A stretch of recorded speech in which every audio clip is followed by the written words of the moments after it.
Hi everyone, let's get ready with me. আজকে একটা get ready with me video করবো ভাবতেছি। অনেক দিন হয়ে গেছে আমি প্রোডাক্ট রিভিউ ছাড়া কোনো ভিডিওই দেই না, সময় পাই না। সো কফি ডেটে যাব উইথ ফ্যামিলি। আজকে উইকেন্ড। টিফিটের এই কাউন্সিলার প্যালেটটা ইউজ করব। এটার মধ্যে কালার কারেক্টিং কাউন্সিলার এভরিথিং আছে। সো আমি অলরেডি আমার মুখে সানস্ক্রিন দেওয়া আছে, ময়শ্চারাইজার দেওয়া আছে, ময়শ্চারাইজার অ্যান্ড সানস্ক্রিন। সো আমি জাস্ট একটু যে ডার্ক এরিয়াগুলো আছে আমার ফেসে, আমি এই যে কালার কারেক্টর দিয়ে করে নিচ্ছি। অলওয়েজ মনে রাখতে হবে যে ফিঙ্গার ইজ দ্য বেস্ট। হাতের যে ওয়ার্মনেসটা আছে এটা মেকআপ ব্লেন্ড করতে অনেক বেশি হেল্প করে। সো আমি হালকা হালকা হালকা পাতলা যখন করি মেকআপ তখন ফিঙ্গার ইউজ করি। লাইক এই যে এরকম কনসিলার যখন অল্প টল্প দেওয়া লাগে তখন ব্রাশের বদলে আমি ফিঙ্গার ইউজ করি। আমার ইদানিং হরমোনাল একনি প্রচুর হচ্ছে, এটা একটা টাইম যায় আমার, সামটাইম অনেক হয়, সামটাইম একদমই আমার ফেসে কোনো একনে থাকবে না। আর সো এই যে একটু ডার্ক স্পটগুলো চোখের নিচে, ডার্ক স্পট অত নাই বাট তারপরেও হালকা আছে। As you can see it's little charactering. So টিফিট যারা এখনও ব্যবহার করেন নাই, ট্রাই ইট। এটা অ্যামাজন, টিকটক সব জায়গায় অ্যাভেলেবল। অফকোর্স ওদের ওয়েবসাইট থেকে কিনতে পারলে আরও বেস্ট। আমি যে কোনো মেকআপ ওদের ওয়েবসাইট থেকে কেনা বেশি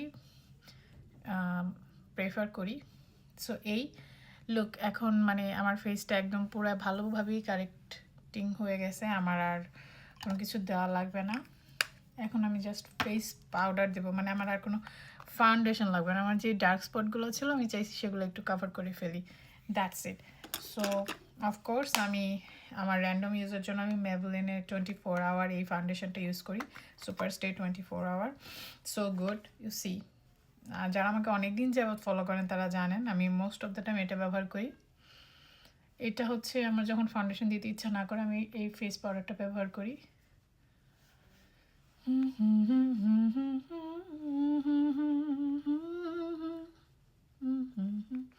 সো আমার বেশি কিছু লাগে না। আর আমি যেহেতু এখন দিনের বেলা বের হব, অলরেডি আমার মেকআপটা থাকবে আমার ফেসে। আর সামার বাইরে প্রচুর গরম, 102 ডিগ্রি মেবি আজকে। So Fahrenheit, not Celsius. Celsius হলে তো সব দগ্ধ হয়ে যেতাম। So 102 degree Fahrenheit. এই ব্লাশটা ইউজ করতেছি, এটা খুবই খুবই খুবই খুবই ভালো একটা ব্লাশ। আর এটার পিগমেন্টেশন আমি অনেকদিন যাবত ইউজ করতেছি, ইগনোর দ্য মেস। সো আমি জাস্ট হালকা করে, যেহেতু আমি কোনো কন্ট্রোল করতেছি না, জাস্ট ন্যাচারাল একটা লুক রাখতেছি। You can see it's so cool একটা টোন, মানে পিঙ্ক বাট একটু purplish pink. I mean it's look so natural, like কেউ যদি ব্লাশ করে চেহারায় যেরকম একটা পিঙ্কিশ গ্লো আসে ঠিক ওরকম। আমার কাছে এটা খুবই ন্যাচারাল লাগে। অ্যান্ড আমি একটু চোখের আইলিডের উপরেও দিয়ে দেবো, as I am not using any eyeshadow, just random একটা মেকআপ করতে যাচ্ছি। সো এরকম আপনারা অফিস বা কলেজে বা বাহিরে হুটহাট কোথাও বেরোতে হলে এই টাইপের এই টাইপের একটা মেকআপ ইজিলি করে ফেলতে পারেন। সো আমার কাছে এটা হচ্ছে র্যান্ডমলি গো টু মেকআপ। আমি মোস্ট অফ দ্য টাইম এটা করি আদার দেন দ্য পার্টি। এখন আমি একটা আইব্রো পেন ইউজ করবো, এটা হচ্ছে স্কোর ব্র্যান্ডের। So I really like it cause এটা এরকম স্পুলি সহ আসে। আর লুক অ্যাট দ্যাট অ্যাঙ্গেল, এরকম টাইপের অ্যাঙ্গেল আইব্রো পেন্সিল দিয়ে আইব্রো ড্র করাটা খুব ইজি এবং খুব প্রেসাইসলি হয়। ইউ ক্যান সি ধাম হয়ে যায়। লাইক আমার হুটহাট বাইরে যাওয়া লাগলে আমি খুব একটা আইব্রোর উপর সময় ব্যয় করি না, জাস্ট কোনো রকম একটু আইব্রোটাকে হাইলাইট করি with the eyebrow pencil. You see the difference, right? This is without eyebrow pencil, this is with the eyebrow pencil. And look, আমার get ready with me ভিডিওতেও আমি রিভিউই দিতেছি and yeah we should cause এক একজন এক এক টাইপের পছন্দ করে, অনেকে কনফিউজ থাকে কোন জিনিসটা অ্যাকচুয়ালি ইউজ করা উচিত হুটহাটের জন্য। সবসময় আইব্রো জেল অথবা আইব্রো ল্যামিনেটিং গ্লু এগুলো ইউজ করে বাইরে যাওয়াটা একটু টাফ হয়ে যায়, cause life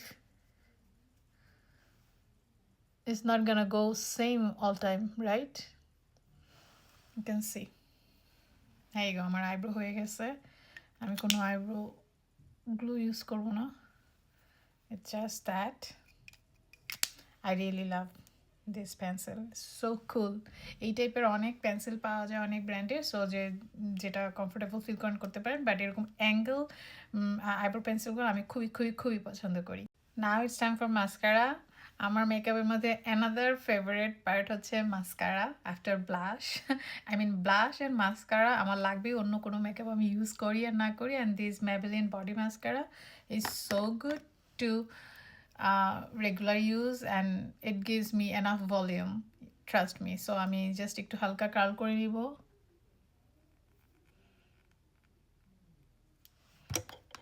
That's it. As আমার আইল্যাশেস কিন্তু বড় না, খুবই ছোট, সো ইয়া আমি অলওয়েজ খুব ভলিউমড একটা মাস্কারা প্রেফার করি আমার চোখে দেওয়ার জন্য।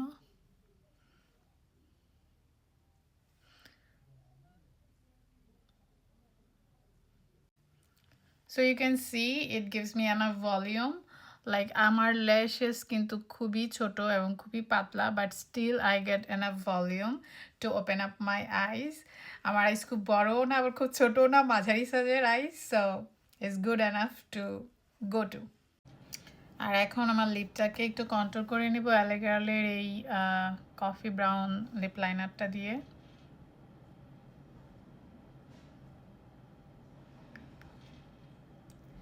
This lip liner is, you can see, is smooth like a butter, খুব easily use করা যায় এবং খুবই pigmented. I'm in love with this Elegant lip liner.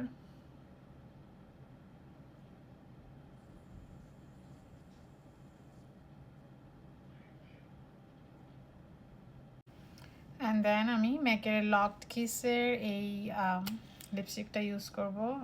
I really love this color. I mean আমাদের ব্রাউন স্কিন টোনের জন্য এই ধরনের নুড ব্রাউন কালারগুলা, like look at the color.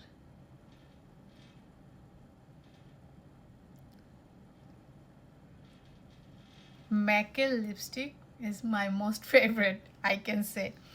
ম্যাকের অন্যান্য মেকআপের চাইতে আমার কাছে লিপস্টিক সবচাইতে বেশি ভালো লাগে। একদিন একটা লিপস্টিক নিয়ে ভিডিও করতে হবে, দ্যাট কোন কোন ব্র্যান্ডের লিপস্টিকগুলো আমার most favourite.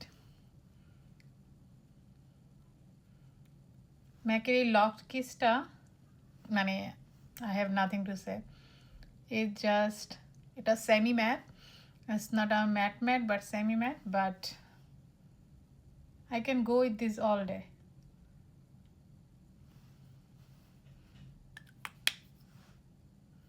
You can see I'm in just love. Look at the color, so cool. So আমি লিপটাকে আরেকটু ভাইব্রেন্ট করার জন্য এখানে একদম আরেকটু লাইট নুড কালারের অ্যানাদার লিপস্টিক নিয়ে নিচ্ছি। You can see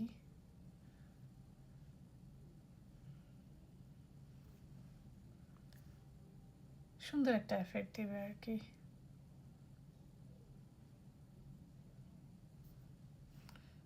সো এইভাবে করলে লিপটাকে অনেক ফুলার লাগবে। যারা ফুলার লুকস দিতে চান